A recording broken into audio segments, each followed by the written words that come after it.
Good morning, student. Today topic immunology. Science குரூப்புக்கு இந்த lesson 8th லெசனாக இருக்கும். மேக்ஸ் குரூப்புக்கு நம்ம லாஸ்ட் லெசன் பார்த்தோம் இல்லையா, அதோட கண்டினியூட்டி அந்த லெசனில் இது வந்து கண்டினியூட்டி இருக்கும். சரிங்களா? ஸோ இந்த இம்யூனாலஜி மேக்ஸ் குரூப்பு தனியாக இல்லைனாலும் பார்க்காதீங்க. மேக்ஸ் குரூப்புக்கு அந்த நம்ம லாஸ்ட் லெசன் பார்த்ததுலேயே அதோட கண்டினியூட்டியாக வந்து இருந்துகிட்ருக்கும். இந்த topic immunology. Immunology means the study of immune system. Study of immune system தான் நம்ம என்ன சொல்கிறோம் அப்படின்னா இம்யூனாலஜி, நோய் தடைக்காப்பியல். இல்லை, நோய் தடைக்காப்பு மண்டலம், ஸ்டடி ஆஃப் இம்யூன் சிஸ்டம் மீன் தடைக்காப்பு மண்டலம் அப்படின்னு சொல்லுவோம். இல்லை, ஸோ இந்த இம்யூன் சிஸ்டத்தை பற்றி படிக்கிற இந்த ஒரு டாபிக் தான் நம்ம என்ன சொல்கிறோம்னா இம்யூனாலஜி அப்படின்னு சொல்கிறோம். இல்லை, அதுக்கு முன்னாடி ஸோ இம்யூனாலஜி மீன்ஸ் அப்படின்னு என்னென்னு கேட்டான். இல்லை, ஸோ இம்யூனாலஜினா study of immune system. Okay, immune system means the study of immunity. Immune system means the study of immunity பற்றி படிக்கிறோம். இம்யூனிட்டி பற்றி படிக்கிறத நம்ம என்ன சொல்கிறோம்னா இம்யூன் சிஸ்டம் அப்படின்னு சொல்கிறோம். What is immunity? அடுத்த கொஸ்டின், வாட் இஸ் இம்யூனிட்டினா என்ன? இல்லை, ஸோ இம்யூனிட்டி அப்படின்னு என்னென்னா the body fight against the disease causing pathogen அப்படின்னு சொல்லலாம். சரியா? ஸோ நம்ம பாடி வந்து என்ன பண்ணால் ஃபைட் பண்ண ஆரம்பிக்கும். எது கூட அப்படின்னு பார்த்தீங்கன்னா disease causing pathogen means microbes. சரியா? ஸோ எந்தெந்த மைக்ரோப்ஸ் நம்மளுக்கு வந்து டிசீஸ் எல்லாம் காசஸ் பண்ணுதோ அந்த மைக்ரோப்ஸ்குள்ளே நம்மளுக்கு டிசீஸ் வராமல் ஃபைட் பண்ணக்கூடிய எதெல்லாமே ஃபைட் பண்ணுதோ அந்த பார்ட் எல்லாமே வந்து நம்ம என்ன சொல்கிறோம்னா இம்யூனிட்டி. சரிங்களா? ஸோ அந்த இம்யூனிட்டியை பற்றி படிக்கிறது நம்ம என்ன சொல்கிறோம்னா இம்யூன் சிஸ்டம். ஸோ அந்த இம்யூன் சிஸ்டத்தை பற்றி படிக்கிறது வந்து immunology. The study of immune system is called immunology. The study of immunity is called immune system. இல்லை, ஸோ எல்லாமே சொல்லிட்டு இருக்கலாம். ஸோ அதுதான் இம்யூனிட்டி அப்படி என்ன பாருங்கள், இந்த body fight against the disease causing pathogen. Body வந்து என்ன பண்ணால் ஃபைட் பண்ண ஆரம்பிக்கும் டிசீஸ் காசிங் பேத்தோஜன். ஸோ இந்த இடத்துல ஹிப்போக்ரட்ஸ் வந்து ரொம்ப தெளிவான ஒரு கான்செப்ட் சொல்லி இங்கே பாருங்கள், the natural force within us are the true healers of disease. So இது யார் சொன்னது அப்படின்னு பார்த்தீங்கன்னா ஹிப்போக்ராட்ஸ் யாரும் தெரியல இல்லையா, ஃபாதர் ஆஃப் மெடிசன். சரியா? The natural force within the us are the true healer of disease.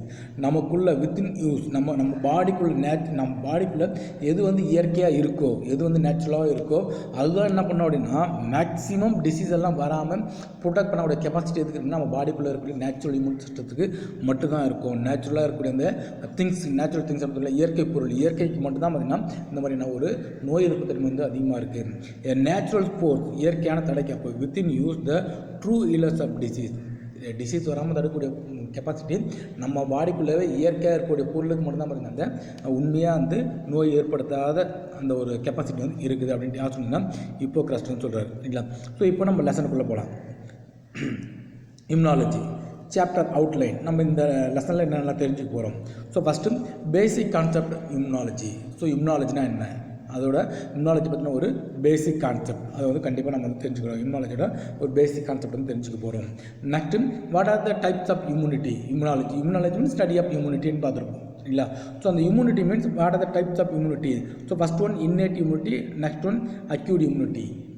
Inherit immunity and acute. Innate mean natural immunity. Innate immunity நம்ம என்ன சொல்லணும்னா natural immunity or still birth அப்படின்னு சொல்லலாம். ஸோ இன்னேட் இம்யூனிட்டி அப்படின்னு சொன்னால் still birth to death அப்படின்னு சொல்லலாம். சரிங்களா?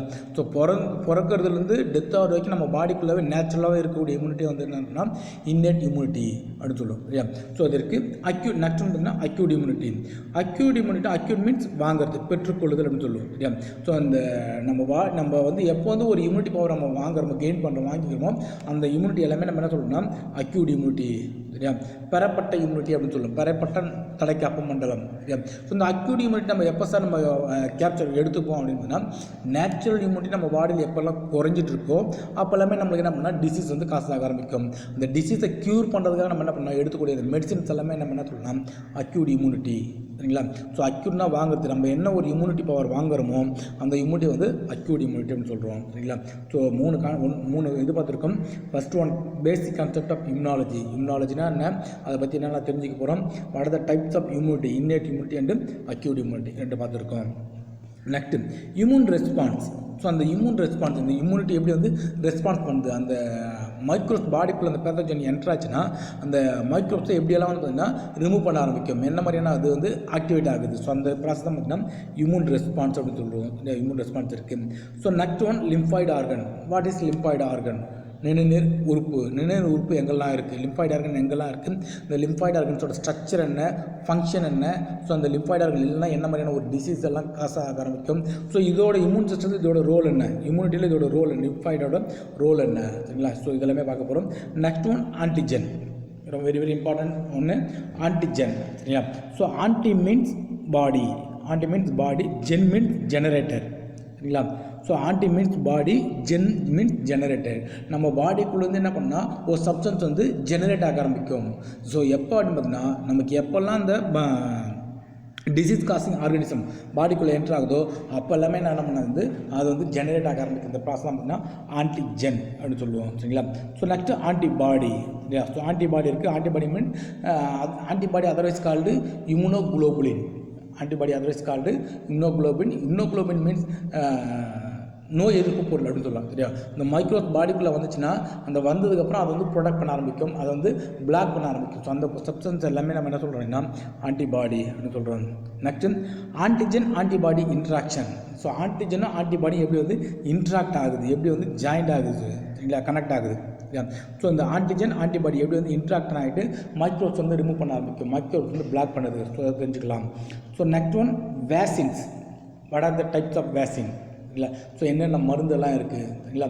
ஸோ அந்த என்னென்ன டிசீஸ்க்கு என்ன மாதிரி மெடிசின்ஸ் எல்லாம் எடுத்துக்கலாம், ஸோ அந்த வேக்சின்ஸ் என்னெல்லாம் இருக்குது, சரிங்களா. ஸோ இது வந்து பார்க்க போகிறோம். Next vaccination and immunisation. Vaccination and immunisation, அந்த தடுப்பு மருந்தோட அட்டவணை அப்படின்னு சொல்லுவோம், சரியா. பிறக்கிற குழந்தைங்களெல்லாம் என்ன பண்ணோம்னா 6 மாதத்துக்கு ஒரு முறை, 1 வருஷத்துக்கு ஒரு முறை, 1.5 இயர்ஸ்க்கு ஒரு முறை என்ன பண்ணால் இந்த ஊசி தடுப்பூசி வந்து போட்டுகிட்டே இருப்பாங்க. ஸோ அந்த வேக்சினைசேஷன் என்ன இருக்குது, வேக்சினைசேஷன் என்ன, இம்யூனைசேஷன் என்ன, ஸோ அதை பற்றி தெரிஞ்சுக்க போகிறோம். நெக்ஸ்ட்டு ஹைப்பர் சென்சிட்டிவிட்டி, அளவுக்கு அதிகமான இம்யூனிட்டி பவர் கெயின் ஆகிடுச்சுன்னா என்ன மாதிரியான ஒரு ரியாக்ஷன் இருக்குது, hyper sensitivity otherwise called allergy அப்படின்னு சொல்லுவோம். ஹைப்பர் சென்சிட்டிவிட்டியால் நம்மளுக்கு என்ன பண்ணோம்னா அலர்ஜி வந்து காசு ஆக ஆரம்பிக்கும், ஒவ்வொரு அமைப்பு சொல்லுவோம் இல்லையா. ஸோ அந்த அலர்ஜி வந்து ஏற்பட ஆரம்பிக்குது. Next இம்யூனோடெஃபிஷியன்சி disease. ஸோ இதை தவிர்த்து இம்யூனோடெஃபிஷியன்சி டிசீஸ், நம்மளோட இம்யூன் சிஸ்டம் வந்து குறைஞ்சி போச்சு, நம்மளோட இம்யூன் சிஸ்டம் ஏதோ ஒரு இதால் வந்து பிளாக் அடிச்சு அதோட ஃபங்க்ஷன் வந்து ஸ்டாப் பண்ணுது அப்படின்னா அப்போ என்னென்ன டிசீஸ் எல்லாம் காசு ஆக ஆரம்பிக்கும். ஸோ இல்லாட்டி அந்த இம்யூன் சிஸ்டத்தில் என்னென்ன டிசீஸ் வந்து அட்டாக் ஆக ஆரம்பிக்கும். ஸோ அதெல்லாம் வந்து பார்க்க போகிறோம். Next auto immune disease, very very important one, auto immune disease, சரிங்களா. ஸோ ஆட்டோ மீன்ஸ் செல்ஃப் அப்படின்னு சொல்லுவோம். ஆட்டோ மீன்ஸ் செல்ஃபு ஹியூமன் நோய் எதிர்ப்பு பண்ணுறோம். நம்மளோட இம்யூன் சிஸ்டமே நமக்கு என்ன பண்ணால் டிசீஸ் வந்து காசு பண்ண ஆரம்பிக்கும் சம்டைம்ஸ். ஸோ அதான் என்ன சொல்கிறோம்னா auto immune disease. Next tumour immunology, கட்டி.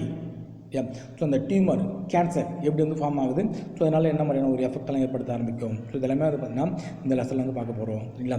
ஸோ ஃபஸ்ட் ஒன் பார்த்திங்கன்னா basic concept immunology, innate immunity, acute immunity, immune response, lymphoid organ பார்க்க போகிறோம். Antigen antibody interaction, vaccination, immunisation, hyper sensitivity, immunodeficiency disease and auto immune disease. Next one last one tumour immunology. So இதெல்லாமே இந்த சாப்டரோட outline. இதெல்லாமே நம்ம என்ன பண்ணோம் இந்த லெசனில் வந்து பார்க்க போகிறோம், இல்லைங்களா. So next learning objectives. So இந்த லெசனுக்கு கடைசியாக இந்த லெசன் முடிஞ்சோடனே நம்ம என்னெல்லாம் தெரிஞ்சுப்போம் அப்படின்னு பாருங்கள். Understand the basic concept of immunology. கண்டிப்பாக தெரிஞ்சுக்கலாம் இம்யூனாலஜினா என்ன, யா. ஸோ அது இல்லைன்னா நம்மளுக்கு என்ன மாதிரியான ஒரு எஃபெக்ட் இருக்கும். அது இருந்துச்சுன்னா நம்ம ஆரோக்கியமாக ஹெல்த்தி லைஃப் ஸ்டைலுக்கு ஏன் வந்து இந்த இம்யூனிட்டி வந்து எந்தளவுக்கு வந்து நமக்கு ஹெல்ப்ஃபுல்லாக இருந்துருக்கு தெரிஞ்சுக்கலாம். Difference between innate immunity and acute immunity. Innate இம்யூனிட்டினா என்ன, அக்யூட் இம்யூனிட்டினா. இன்னேட் இம்யூனிட்டினா ஸ்டில் பர்த் டு டெத் அப்படின்னு சொல்லுவோம். இயற்கையாகவே நம்ம பிறக்கிறதுலேருந்து இறக்குற வரைக்கும் நம்ம பாடிக்குள்ளே இருக்கக்கூடிய அந்த நேச்சுரல் பவர் தான் என்ன சொல்லலாம் இன்னேட் இம்யூனிட்டி. அக்யூட் இம்யூனிட்டினா இன்னேட் இம்யூனிட்டி எப்போ ஃபெயிலியர் ஆகுதோ அப்போ என்ன பண்ணால் நம்ம வந்து ஒரு இம்யூனிட்டி வந்து கேப்சர் பண்ணுவோம். ஸோ அது வந்து அக்யூட் இம்யூனிட்டி. ஸோ ரெண்டுத்துக்குள்ள டிஃபரன்ஷியேஷன் என்ன இதை பார்க்க போகிறோம். Next primary immune response and secondary immune response. Primary immune ரெஸ்பான்ஸ்னால் என்ன, செகண்டரி இம்யூன் ரெஸ்பான்ஸ்னால் என்ன, ஸோ அதை பற்றி தெரிஞ்சுக்கலாம். Secondary immune response and active and passive immunity. இதை தவிர்த்து ஆக்டிவ் இம்யூனிட்டினா என்ன, பேசிவ் இம்யூனிட்டினா என்ன, இதெல்லாமே தெரிஞ்சுக்க போகிறோம். Next realise the importance of immunisation. தடுப்பு மருந்து அட்டவணை, இம்யூனைசேஷன் தடுப்பூசி இருக்குல்ல, இந்த இதுதான் realise the importance of immunisation. என்னென்ன மருந்து இருக்குது, எப்போல்லாம் கொடுக்கணும், பிறக்கிற குழந்தைங்களுக்கு என்ன கொடுக்கணும், 1 டேஸில் என்ன கொடுத்துட்டு 3 டேஸில் அந்த மாதிரி இருக்குல்லையா. ஸோ இந்த மாதிரி மெடிசின்ஸ் எல்லாம் கொடுத்தா பார்த்தீங்கன்னா இம்யூனைசேஷன் சொல்லுவோம். Learn the compare to concept of hypersensitivity. What is hypersensitivity, சரியா? கான்செப்ட் ஆஃப் ஹைப்பர் சென்சிட்டிவிட்டினா என்ன, அதோட இது வந்து எப்படி இல்லை, எதனால் வந்து ஹைப்பர் சென்சிட்டிவிட்டி வந்து ஏற்படுது, அது இதெல்லாம் வந்து என்னன்னா இந்த லெசன் வந்து தெரிஞ்சுக்க போகிறோம் கடைசியாக. ஸோ சரிங்களா? ஸோ இதை வந்து பார்த்திங்கன்னா லேர்னிங் ஆப்ஜெக்டிவிட்டிஸ் அப்படின்னு சொல்லுவோம், சரிங்களா? ஸோ இது முடிஞ்சு போச்சு. நெக்ஸ்ட் இன்ட்ரடக்ஷன் போல. In the previous chapter, we have studied in the detail of various infection which causes the disease of human being. நம்ம லாஸ்ட் கிளாஸ் என்னன்னா மைக்ரோப் பார்த்துருப்போம், சரியா? ஹியூமன் ஹெல்த் அண்ட் டிசீஸ் அது பார்த்துருக்கு இல்லையா? ஸோ அந்த லெசன் பார்த்துருப்போம். ஸோ அந்த லெசனில் என்னென்ன மைக்ரோப்ஸ் இருக்குது, என்னென்ன டிசீஸ் வந்து காசு ஆகுது பார்த்துக்கலாம். In this chapter we shall discuss how our body product used from the infection by the effective mechanism of immune system. So அந்த இம்யூன் சிஸ்டம் அந்த மைக்ரோப்ஸ் அகேன்ஸ்டாக எப்படி வந்து ஒர்க் பண்ணுது. ஸோ அதுதான் பார்த்தீங்கன்னா இந்த லெசனில் நம்ம என்ன பண்ணோம்னா பார்க்க போகிறோம். So basic concept of immunology. Basic concept of immunology. Immunology is the study of immune system. ரொம்ப முக்கியம் பாருங்கள். இம்யூனாலஜி அப்படின்னு என்னென்னா the study of immune system அப்படின்னு சொல்லுவோம், இல்லை? So study of immune system means immunology. 2 மார்க்கில் கேட்பாங்க. What is immunology? This system is protect an individual from various infective agent. Microbe நிறைய இருக்குது, பாக்டீரியா, வைரஸ், பங்கு, புரோட்டோசோன் அப்படின்ற மாதிரி நிறைய இருந்துகிட்டே இருக்கும். ஸோ இதுலேருந்து நம்ம பாடியை வந்து ப்ரொடக்ட் பண்ணக்கூடிய ஒரு பார்ட் தான் என்ன சொல்லணும்னா இந்த immune system. It refers to all the mechanism is used to the body for production for environmental agent. So environmental agent that are foreign to the body. So environmental அந்த agent microbes எல்லாம் பண்ணால் பாடிக்குள்ளே என்ட்ராகாமல் ஒரு product பண்ண ஒரு முக்கியமான பார்த்து நம்ம என்ன சொல்கிறோம்னா இந்த இம்யூன் சிஸ்டம் அப்படின்னு சொல்கிறோம். when immune system does not functions of effectively in an individual, it leads to infection causing disease. So அது என்ன பண்ணால் நம்ம இம்யூன் சிஸ்டம் ஒரு எஃபெக்டிவாக ஒர்க் பண்ணலாம். நம்ம இம்யூன் சிஸ்டம் வந்து எஃபெக்டிவாக ஒர்க் பண்ணலாம் அப்படின்னா ஆட்டோமேட்டிக்காக உள்ள என்ட்ரான அந்த மைக்ரோப்ஸ் எல்லாமே நம்மளுக்கு என்ன பண்ணால் டிசீஸை வந்து காஸ் பண்ணிகிட்டு இருக்கு இல்லை இருக்கும். The overall ability of body to fight against a disease is causing pathogen is called immunity. நான் ஸ்டார்டிங் சொல்லியிருப்பேன் இம்யூனிட்டி மீன்ஸ் அதுதான். இதை பாருங்கள், the body to fight against the disease causing pathogen. So அந்த டிசீஸ் காஸ் பண்ணக்கூடிய அந்த பேத்தோஜனுக்கு அகேன்ஸ்டாக நம்ம பாடி என்ன பண்ணால் ஃபைட் பண்ணுவோம். ஸோ அந்த மாதிரி எதெல்லாம் ஃபைட் பண்ணுறோம் அதெல்லாமே நம்ம என்ன சொல்கிறோம்னா இம்யூனிட்டி அப்படின்னு சொல்கிறோம். It is also called disease resistant. ரொம்ப முக்கியமானது இம்யூனிட்டி. அதர்வைஸ் கால்டு நம்ம என்ன சொல்கிறோம் அப்படின்னா டிசீஸ் ரெசிஸ்டன்ட் பவர், நோய் எதிர்ப்பு சக்தி, நோய் எதிர்ப்பு பொருள் சொல்லிட்டு இருக்கோம். And lack of immunity is known as susceptibility. Immunity is highly specific. Immunity அப்படின்னா ரொம்ப முக்கியமான ஒரு ஸ்பெசிஃபிக்காக இருக்குது, குறிப்பிட்டு சொல்லக்கூடிய ஒரு முக்கியமான ஒரு பொருளாக வந்து இருந்துகிட்ருக்கோம். ஸோ அது வந்து இம்யூனிட்டி அப்படின்னு சொல்கிறோம் இல்லை? Normally many of response of the immune system initiate the destruction and elimination of invading organism and any toxic molecule product by them. ஏதாச்சும் ஒரு பர்டிகுலர் மாலிகுல்ஸ் என்ன பண்ணால் டார்கெட் பண்ணி அதை மட்டுமே என்ன பண்ணால் டெஸ்ட்ரக்ஷன் பண்ண ஆரம்பிக்கும், எலிமினேட் பண்ணி அழிக்குது. This immune reaction are destructive in nature and are made in response only to molecules that are foreign to the host and not to the host itself. அந்த ஹோஸ்ட் பாடிக்குள்ளே எதெல்லாம் வந்து ஃபாரின் மாலிகுல்ஸ் இருக்கோ அதை மட்டும்தான் என்ன பண்ணால் எலிமினேட் பண்ண ஆரம்பிக்கும். நம்மளோட ஓன் ப்ராடக்ட் வந்து எலிமினேட் பண்ணாது. ஸோ அந்த சப்ஸ்டன்ஸ் இருக்குது. This ability to discuss the foreign molecules from the self it another fundamental features of immune system. So immune system முக்கியமான ஃபங்க்ஷன் இதுதான். ஸோ இதெல்லாம் வந்து ஃபாரின் மாலிகுல்ஸ், இதெல்லாம் வந்து ஓன் பாடியில் இருக்கக்கூடிய அந்த மெட்டீரியல்ஸ் அப்படின்ற மாதிரி ஐடென்டிஃபிகேஷன் பண்ண ஆரம்பிக்குது. However occasionally it fails to make distinction and react destructively against the host own molecule. Such autoimmune disease can be fatal to an organism. So இது வந்து எல்லா டைம்லையும் எஃபெக்டிவாக இருக்கும் அப்படின்லாம் கண்டிப்பாக சொல்ல முடியாது. சம்டைம்ஸ் என்ன பண்ணால் நம்மளோட ஓன் செல்ஸை இது வந்து என்ன பண்ணால் டெஸ்ட்ராய் பண்ண ஆரம்பிக்கும். ஸோ அந்த மாதிரி ஓன் செல்ஸை டெஸ்ட்ராய் பண்ணக்கூடிய இந்த ப்ராசஸ் நம்ம என்ன சொல்லணும்னா ஆட்டோஇம்யூன் டிசீஸ் அப்படின்னு சொல்கிறோம். இது பாருங்கள். However, occasionally it fails to make destruction or react distinctly against the host own molecule. Sometimes இது என்ன பண்ணால் அக்கேஷனலாக ஃபெயில் ஆக ஆரம்பிக்கலாம். எல்லா டைமுமே எஃபெக்டிவாக ஃபாரின் மாலிகுல்ஸ் மட்டுமே வந்து ஐடென்டிஃபை பண்ணி அதை கில் பண்ணணும், அடிக்கணும் எல்லாம் சொல்ல முடியாது, சரிங்களா? ஸோ சம்டைம்ஸ் என்ன பண்ணால் ஸோ அந்த மாதிரி பண்ணும்போது நம்மளோட ஓன் செல்ஸ்க்கு வந்து டெஸ்ட்ராய் பண்ண ஆரம்பிக்கும். ஸோ அந்த மாதிரி டெஸ்ட்ராய் பண்ணுறது நம்ம என்ன சொல்லலாம் auto immune disease. It is very very fatal one அப்படின்னு சொல்லுவோம், சரியா? கண்டிப்பாக இந்த ஆட்டோ இம்யூன் டிசீஸ்லாம் வச்சுன்னா கண்டிப்பாக ஃபேட்டல் டெத் தான் வந்து ஏற்படுத்தும், சரிங்களா?